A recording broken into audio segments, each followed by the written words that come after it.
Good evening. It's 8 o'clock. The big story tonight is the trial of ex-American President Donald Trump. It's the first in American history. We're going to bring you all the angles and perspective around this. Currently, he's in Trump Tower. He arrived there from Florida earlier last night, and he's in Trump Tower. The media is taking out as he's getting ready to leave for that Manhattan courtroom. All the latest updates on the Trump trial, which begins this evening in the top headlines tonight. His trial will begin this evening. It's the first in America that an ex-president faces criminal charges. The US judge bans the live telecast from the courtroom. But some good news for Trump. He's still ahead in Republican polls as a presidential candidate despite his indictment. Invented names don't change reality. India to China is India's strong response to China's renaming of 11 places in Arunachal Pradesh. Meanwhile, the Bhutan king in India meets Prime Minister Modi and NSA Doval. NDTV's explosive interview with Siddaramaiah. The fallout. Rahul Gandhi tells leaders again, set differences aside. Both the Congress President, Kharge, who is from Karnataka, and Rahul Gandhi today at the election committee meet on tickets. Rahul Gandhi tells leaders choose a single name from each constituency. The BJP president's message to social media conveners today: don't lower the discourse despite opposition narrative. JP Nadda says we must focus on our slogan of Sabka Saath, Sabka Vikas on social media as well. 7 tourists are killed in Sikkim's Avalanche. Hectic rescue operations on to save people. 23 people were rescued buried under the deep snow and slush. A Delhi gangster arrested all the way in Mexico. A joint operation with the Delhi police and FBI. Watch exclusive details tonight. Priyanka Chopra Jonas speaks out on how she dealt with Bollywood isolation before she left for America. She says, I've now forgiven and moved on.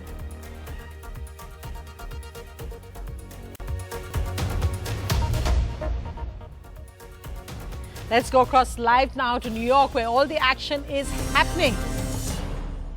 Ex-President Trump facing stormy allegations. That's happening today in New York in a Manhattan courtroom. He'll be leaving Trump Tower, his residence in New York, shortly to head for that Manhattan court. And we've got Namrita Brar of NDTV and Tina Trin, the Voice of America correspondent, tracking it for us. Tina, first across to you. How important is this trial, this indictment for America? This is incredibly important. It's an unprecedented moment in history where a former U.S. president is facing criminal charges and will be arraigned today. No other U.S. president, former or current, has faced these kinds of charges, and so a lot of activity happening around me, a lot of security, and a lot of protests. Watching this closely from India, because it really is a fascinating spectacle playing out there in New York as we speak. What is it like in New York? Is this what everyone's watching? Are the streets shut down? What's happening there?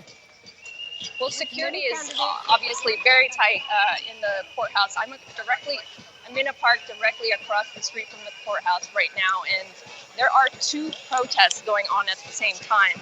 One pro-Trump, one anti-Trump. So obviously strong emotions on both sides, and these voices will only get louder in the coming months.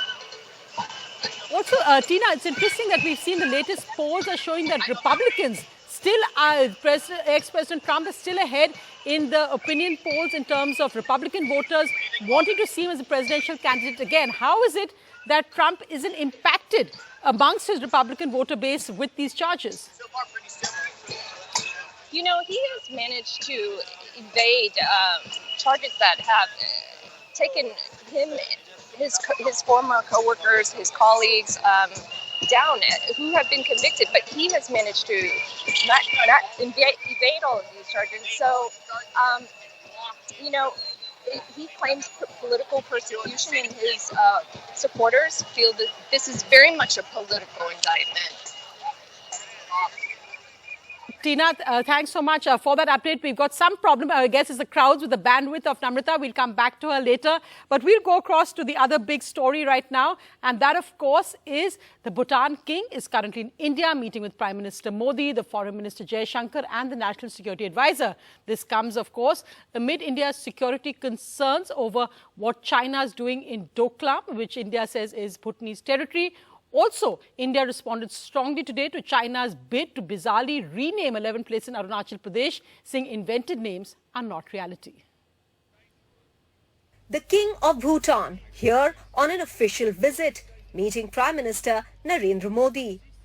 A visit that comes just days after the controversial remarks made by his Prime Minister on the status of Doklam, the high-altitude plateau where Indian and Chinese soldiers had faced off in 2017. New Delhi, though, had a tough balancing act to do. Bhutan is among India's closest partners and a key focus for the Indian foreign policy, which is why there was no direct mention of China in the context of Bhutan, other than this diplomatic statement on how India discussed all issues, including those of mutual security interest. Government of India very closely follows all developments which have a bearing on our national interest, and we would take all necessary measures to safeguard them as necessary. This is, in fact, precisely what New Delhi said in July last year, in response to queries on an NDTV report which showed satellite images of illegal Chinese construction activity in the Amuchu River Valley, adjacent to Doklam. Meanwhile, New Delhi has stepped up trade, rail links, hydropower plants and introduced a new line of credit to Thimphu, reaffirming the importance of people-to-people links. This on a day when China once again decided to publicly give parts of Arunachal Pradesh a Mandarin name, a move flatly rejected by New Delhi, which said Arunachal Pradesh has and will always remain a part of India. With Vishnu Shom, Mahasiddhiti, NDTV. Well, moving to what's happening on the political stage and the fallout from NDTV's explosive interview with ex-Karnataka Chief Minister Siddaramaiah, where he said that both he and DK Shivkumar are in the Chief Minister's race, has led to, well, some impact with Rahul Gandhi telling senior leaders again to set differences aside. He was referring also specifically to ticket distribution. Today, both Mallikarjun Kharge, the Congress president, who is from Karnataka, and Rahul Gandhi were at the election committee meet. And Rahul Gandhi said he wanted a single name from each constituency from the warring leaders. I am also an aspirant Yes. for the Chief Minister post. Yes. Mr. DK Shivkumar is also an aspirant Yes. for the Chief Minister's post. If the High Command decides, saying that let's give way for the new blood, probably DK Shivkumar, would you be willing to give up that ambition? No, see, that won't happen because we have to go by the democratic process. That question does not, High Command will not take a decision on its own. Go by the opinion of the newly elected MLA. We all stand together, we work together, we will bring Congress party together. Are you upset with Siddaramaiah's statement? I am not upset with anyone. I know what Siddaramaiah heart is, I know what my heart is, I know what your heart is. We all will one. Our aim is to bring Congress party and you all have to walk and meet us at Vidhan Sabha. So DK Shivkumar's first reaction to that interview, saying that he knows what's in his heart, he knows what's in Siddaramaiah's heart. But Sunil, that meeting also of Congress candidates to choose that, Rahul Gandhi makes some very strong points. And of course, Karnataka is especially important because the Congress feels that it can win here. So there's a huge rush for candidates here. Also importantly, Siddaramaiah saying that elected MLAs will choose the next Chief Minister if the Congress wins. It's very important that which camp gets more candidates cleared at this point, right? That's right, Sonia. In fact, it's a make or break election for the Congress party in Karnataka, and it's in that backdrop that when they started this meeting this morning at 10:30, it carried on till 3 o'clock. Finally, Rahul Gandhi had to tell the screening committee and Mr. DK Shivkumar and Siddaramaiah, to really sort out their differences, sit down with the screening committee and come out with a single list so that the Central Election Committee can then really give a finality to those names. And hopefully by tomorrow, they will be, as we speak, Sonia, they continue to work at the Congress War Room to sort out those names and get a single list in the rest of the nearly approximately 50 to 60 seats which have to be finalized. So that's something that is being worked out as we speak, but definitely, as you heard Mr. D.K. Shivkumar taking it in stride as Mr. Siddaramaiah made those broad and slanted attacks against him. Right. But they have tried to say that they are all aspirants and they will be able to work together to win in the state of Karnataka.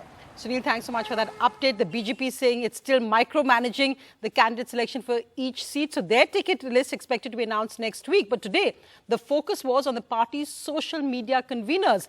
A program was held today for the entire day. General Secretary B.L. Santosh was also there.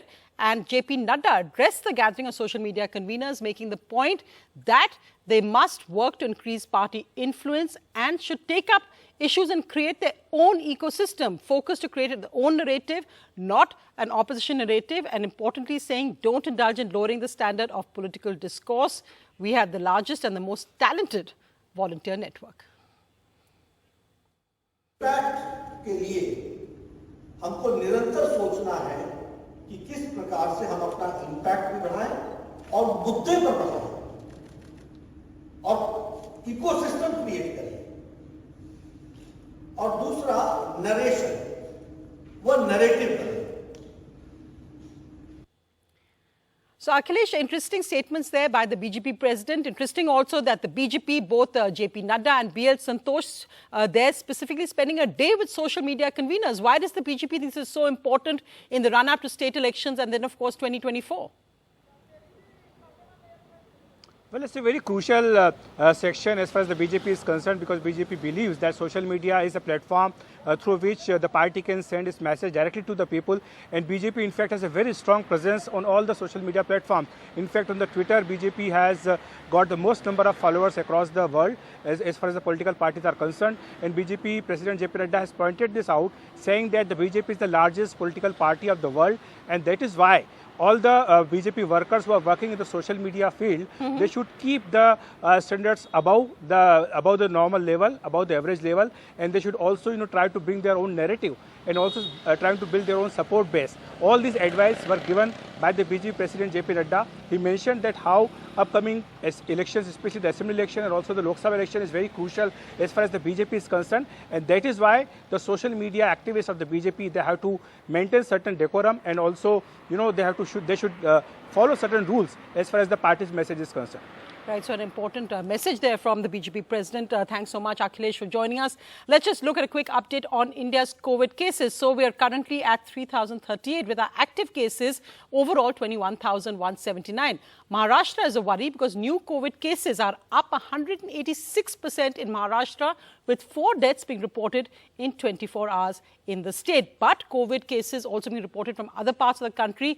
And with the political campaign really escalating in Rajasthan, both the current Chief Minister Ashok Gehlot has tweeted that he's tested COVID positive. Also, ex-Chief Minister Vasundhara Raje has also tested positive for COVID. We wish them a speedy recovery. But really, with political campaigns, we're coming up with 6 states to go for elections this year. This is one of the hazards, really, of how do you stay away from crowded places with political campaigns now in full swing.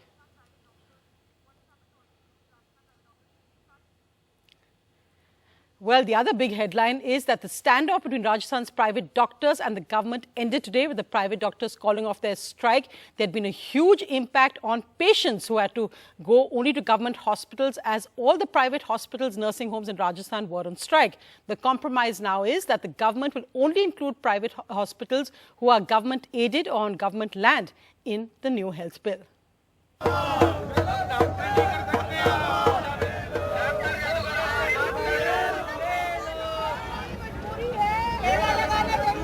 Health services in Rajasthan will now be restored.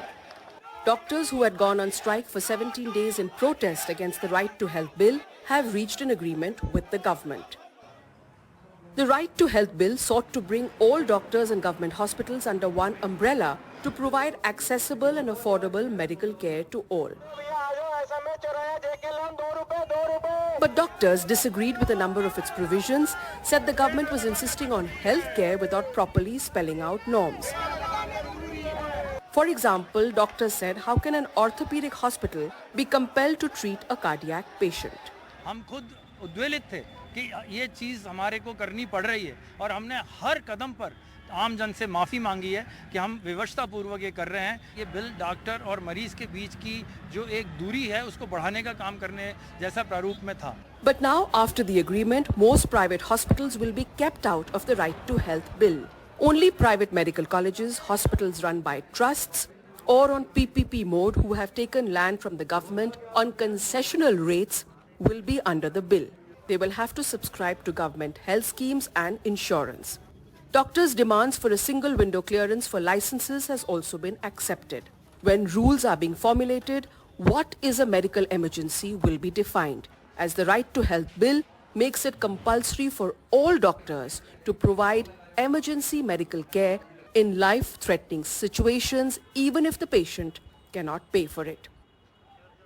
Chief Minister Ashok Gehlot, who's hoping his healthcare schemes will be pivotal in the run-up to this election, tweeted that Rajasthan has now become the first state in the country to provide universal healthcare for all.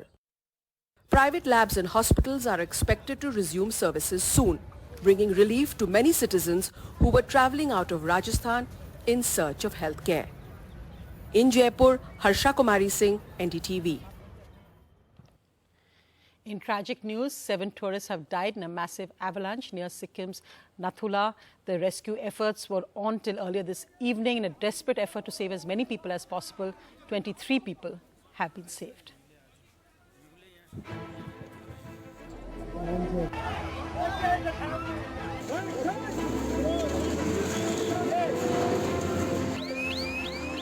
Seven people are dead in a treacherous rescue operation by the side of a steep cliff has been going on after the major avalanche near Sikkim's Nathula mountain pass.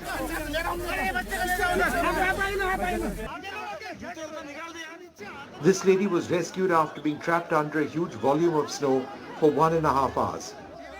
In a statement, the army said the avalanche hit on the road between Gangtok and Nathula, and 5 to 6 vehicles with 20 to 30 tourists were stuck under the snow. A second avalanche hit the area at 5:45. Sikkim police sources have told NDTV over 300 tourists were in the area at the time. Some of these tourists had ventured beyond the permitted area to a point where the avalanche struck. क्या हुआ वहाँ पर बहुत बड़ा का siding था, ठीक है ना? साइडिंग था, वो साइडिंग में सब लोग गए ऊपर. मेरे हिसाब से 50 आदमी गया, ये सब बोला था. फिर अचानक से साइडिंग आ गया, फिर सब लोग दबन गया.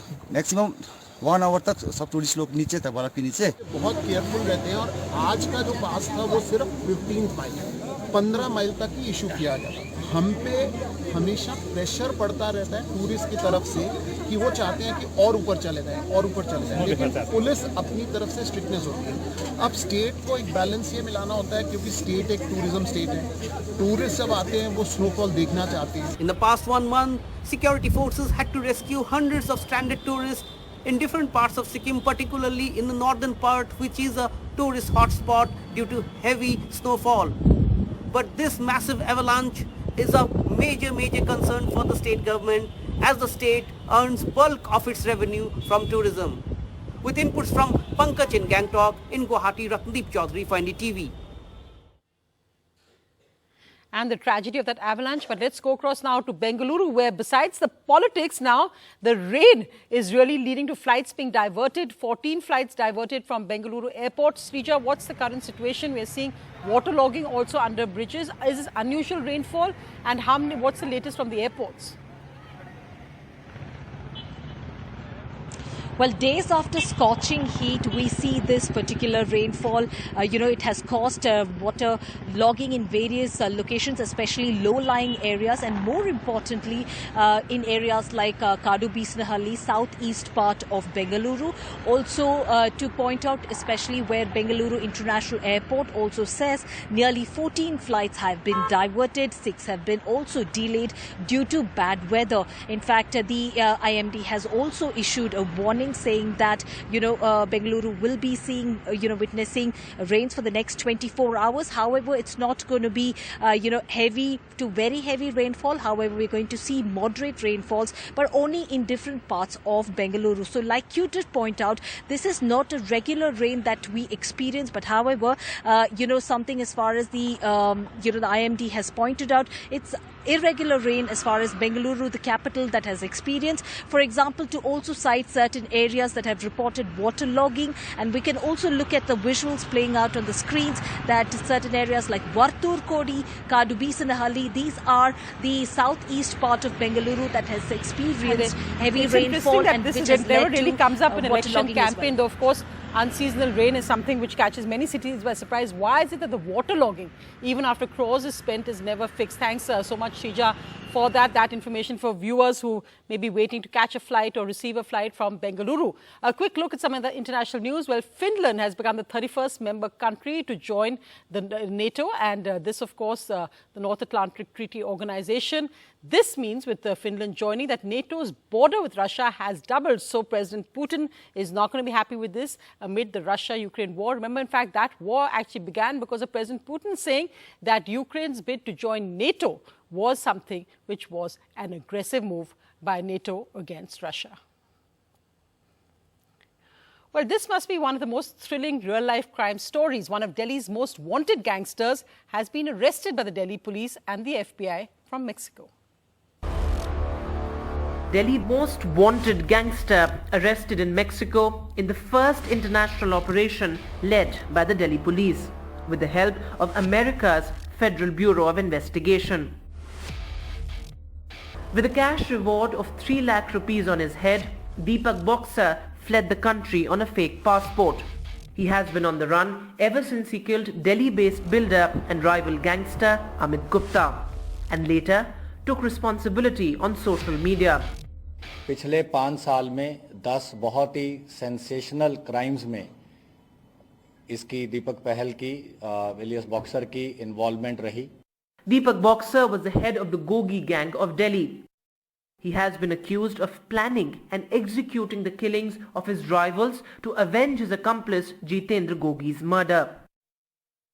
One of the capital's most high-profile gangsters, Boxer hit the headlines after he freed his then-boss Gogi from police custody in Haryana and attacked policemen at a Delhi hospital to free a gang member. Vedant Agarwal for NDTV.